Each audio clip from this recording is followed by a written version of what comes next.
In this session, we're going to solve quadratic equations using the square root property, which is sometimes referred to as extraction of roots. I know, sounds like something a dentist does. Anyway, our first example is going to explain one of the important aspects of solving by square rooting.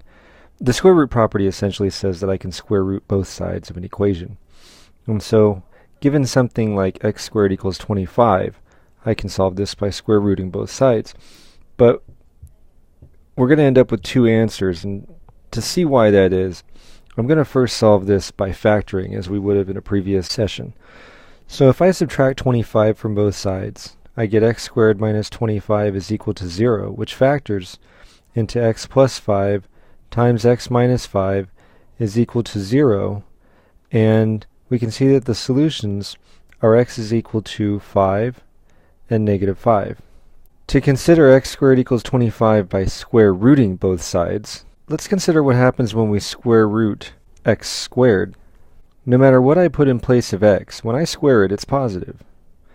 When I then take the square root, it's also positive. So whether I put a positive or negative into this thing, it's going to give me a positive or 0 answer. As it turns out, this is the definition of the absolute value of x. And remember, when we solved an absolute value equation, say we have absolute value of x is equal to 5, we ended up with a plus minus in front of our answer, right? It was x equals plus or minus 5. Well, when we look over here at x squared equals 25, when I take the square root of both sides, which I'm allowed to do according to the square root property, on the left-hand side, I in fact have the absolute value of x. All of this is just to explain why, when I write my answer down, I should include a plus or minus in front of it. Let's pretend we're starting this again from scratch, and starting with x squared equals 25. I'm going to square root both sides, as the property says that I can, but whenever I square root both sides of an equation, I'm going to throw in plus or minus. And again, it's because there's an absolute value behind the scenes. In any case, I'm going to get x equals plus or minus, and the square root of 25 is 5. So this is the way we're going to get the two solutions that we are expecting according to what we did when we factored this. Going on to another somewhat simple example, we have y squared is equal to 24. Now I'm again going to square root both sides, and because I'm square rooting both sides of an equation, I need to include plus or minus. The left-hand side, the square root of y squared, well, we're going to write down y for that. And the right-hand side, I have plus or minus the square root of 24. Here I have an unsimplified radical. Notice that 24 is equal to 4 times 6. It factors in different ways, of course, but in this case, I'm after the perfect square factor of 4. Since the square root of 4 is 2, we can write a 2 outside of the radical and end up with y equals plus or minus 2 times the square root of 6. And these are our two solutions to this equation. In our next example, we have 3z minus 2, the quantity squared, is equal to 64. And just as I did in the previous example, I'm going to square root both sides. Whenever we square root both sides of an equation, we have to remember plus or minus. So on the left-hand side, the square undoes the square root, and I have 3z minus 2 is equal to plus or minus the square root of 64, which is equal to 8. Now at this point, I really have two equations. One of them is 3z minus 2 is equal to 8. The other one is 3z minus 2 is equal to negative 8. And again, if solving absolute value equations is coming to mind, it's because this is a lot like that. In any case, I'm going to add 2 to both sides of each equation to solve and then divide by 3. For the first equation, we have 3z is equal to 10. Dividing by 3 gives me z is equal to 10 thirds. For the second equation, I'm going to add 2 and get 3z is equal to negative 6. Dividing by 3 gives me that z is negative 2.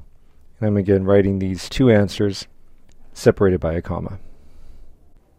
For our next example, we have 8w minus 3, the quantity squared, minus 4 is equal to negative 3. Let's look back over the examples we've seen so far. Notice in each case, before we square rooted, we had x squared by itself here and y squared by itself here. In the next example, we started out with the 3z minus 2 squared all by itself. Much like isolating an absolute value expression, I want to isolate the value that's squared before I square root.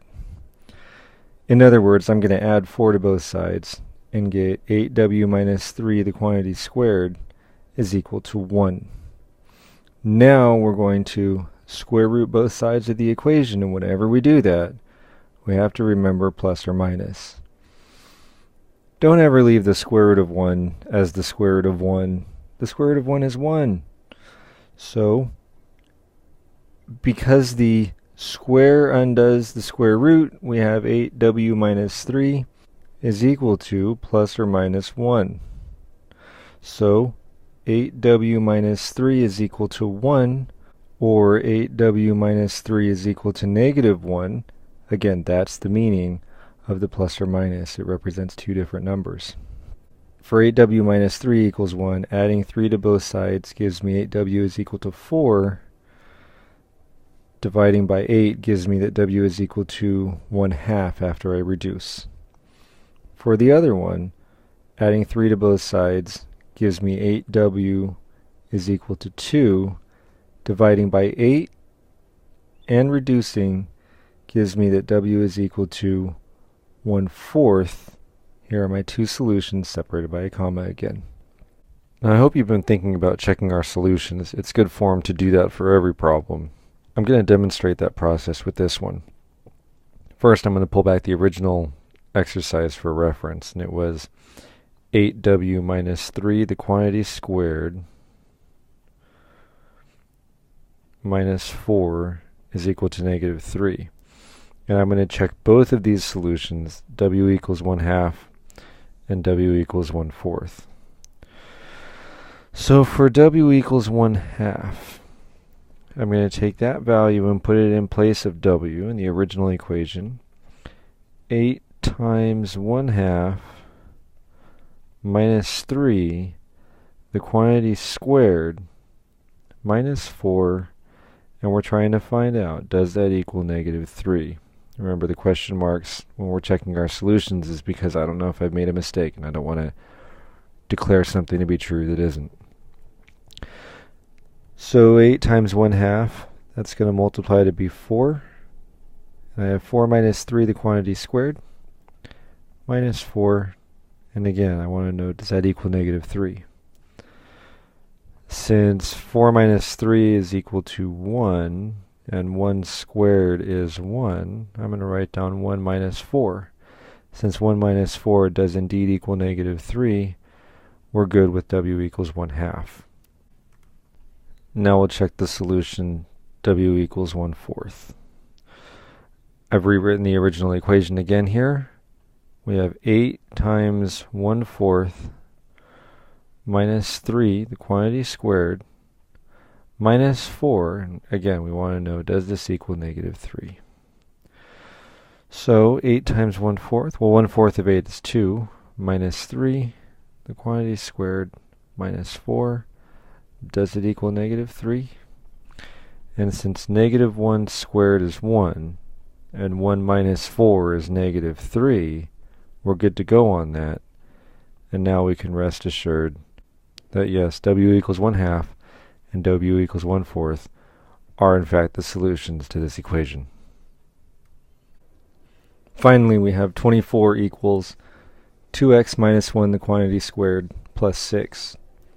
Again, I want to isolate the squared expression, in this case by subtracting 6 from both sides. So I have 18 is equal to the quantity of 2x minus 1 squared. I don't like the 18 on the left-hand side so much. I'll leave it this time. A lot of times I would switch these two around. Well, I'm going to square root both sides of the equation so that the radical can cancel out the squared. Remember, whenever we square root both sides of the equation, we throw in a plus or minus. I typically keep it away from the side that has the variable on it. And here we have plus or minus the square root of 18 is equal to 2x minus 1. Well, the square root of 18 can be simplified because 18 is 9 times 2, and 9 is a perfect square. So the left-hand side becomes plus or minus, now the square root of 9 is going to come out of the radical as a 3. The 2 stays in the radical, so plus or minus 3 times the square root of 2 is equal to 2x minus 1. At this point I am going to flip this around. I'm a lot more comfortable that way. 2x minus 1 is equal to plus or minus 3 times the square root of 2. In this case, I don't have to write down two separate equations because I won't be able to simplify the answer when I'm done because there's a radical in it. So I'm going to add 1 to both sides to isolate the variable term. 2x is equal to, and I'm going to put the 1 in front. It's a positive 1 because I added it to both sides. The plus or minus 3 root 2 stays there. And now I can divide both sides by 2. I'll show you that here, dividing by 2. And I have x is equal to 1 plus or minus 3 times the square root of 2, all divided by 2. Okay, so what about checking this solution? Well, good luck. We're more likely to mess it up, so I would say go over your work again, maybe do the problem twice, or just check each step one by one. You could check this solution, but I think it's a little more trouble than it's worth in a case like this.